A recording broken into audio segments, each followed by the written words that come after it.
Hello friends, welcome to different hairstyle channel.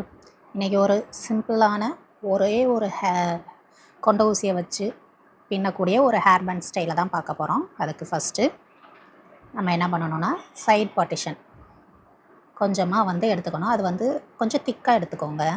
ஏன்னா அப்போ தான் கரெக்டாக ஃபோல்டபுளாக நிற்கும். கம்மியாக எடுத்திங்கன்னா இறங்கி இறங்கி வரும். ஸோ அந்த மாதிரி சைட் பார்ட்டிஷன் எடுத்துகிட்டு ஒரு ஹேர் பேண்ட் போட்டுக்கணும். அதை ஒரு ட்விஸ்ட்டு இன்வெர்ட்டடாக ஒரு ட்விஸ்ட் பண்ணிட்டிங்கன்னா இந்த மாதிரி கிடைக்கும். அதுக்கப்புறம் அதை மீதி இருக்கிற ஹேரை ரெண்டாக பிரித்து ஹேர் பேண்ட் போட்டுக்கணும். போட்டுட்டு ஒரு பக்கம் இருக்கிறத நம்ம ஏற்கனவே சென்டரில் ஒரு ஹேர் பேண்ட் போட்டிருக்கோம் இல்லையா, அந்த ஹேர் பேண்டுக்குள்ளே விட்டு நம்ம அவுட்வேர்டாக எடுத்து விடணும். அவுட்வேர்டாக எடுத்து விட்டுட்டு அதுக்கப்புறம் நம்ம விட்டுருக்கோம் இல்லையா, அதிலேருந்து உள்பக்கமாக வெளியிலேருந்து உள்பக்கமாக நம்ம அந்த ஹேரை திருப்பி ஒரு ட்விஸ்ட் பண்ணணும்.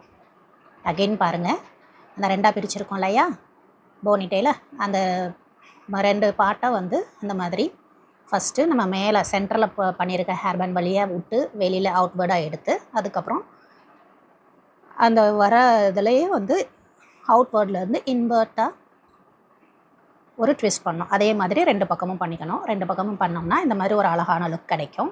மீதி இருக்கிற ஹேரெல்லாம் சேர்த்து ஒரு ஹேர் பேண்ட் போட்டுக்கோங்க. நல்லா டைட் பண்ணி விட்டுட்டு, நல்லா டைட் பண்ணி ஹேரை நல்லா இழுத்து விட்டுட்டு ஒரு ஹேர் பேண்ட் போட்டுக்கோங்க. அதுக்கப்புறமா அகெயின் அதை ஒரு ஹேர் பேண்ட் போட்டுட்டு அதை ரெண்டாக பிரித்து அந்த ஹேரை ரெண்டாக பிரித்து ரெண்டு ஹேர் பேண்ட் திருப்பி போடணும். அகெயின் ரெண்டு ஹேர் பேண்ட் போடணும். போட்டாச்சா? போட்டுட்டு ஒரு இன்வெர்ட் ட்விஸ்ட்டு ரெண்டு இதையும் பண்ணிவிட்டு அதை ரெண்டையும் சேர்த்து அதை நம்ம மேலே சென்டரில் போட்டிருக்கோம் இல்லையா, ஃபஸ்ட்டு ஸ்டார்டிங்கில் போட்டோம் இல்லையா, அதுக்குள்ளே அது இப்போது ஒரு பர்ஸ் மாதிரி இருக்கும். ஸோ அதுக்குள்ளே நம்ம மீதி இருக்கிற ஹேரெல்லாம் உள்ளே விட்டுறணும். எவ்வளோ ஹேர் இருந்தாலும் இது லாங் ஹேருங்கிறதுனால இவ்வளோ ஹேர் இருக்குது. கொஞ்சம் ஷார்ட் ஹேர்னால் ரொம்ப அழகாக வரும். ஸோ இந்த மாதிரி விட்டுட்டு ஒரே ஒரு ஹேர் பின் கொண்ட ஊசி இருக்கு இல்லையா, ஒரே ஒரு கொண்ட ஊசி குத்துனா போதும்.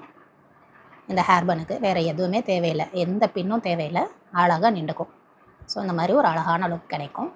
அப்புறம் இந்த ஹேர் கோம் ஸ்டைலில் நிறைய கிளிப்ஸ் கிடைக்கும்.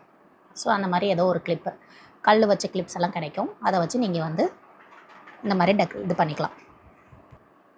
தேங்க்ஸ் ஃபார் வாட்சிங்.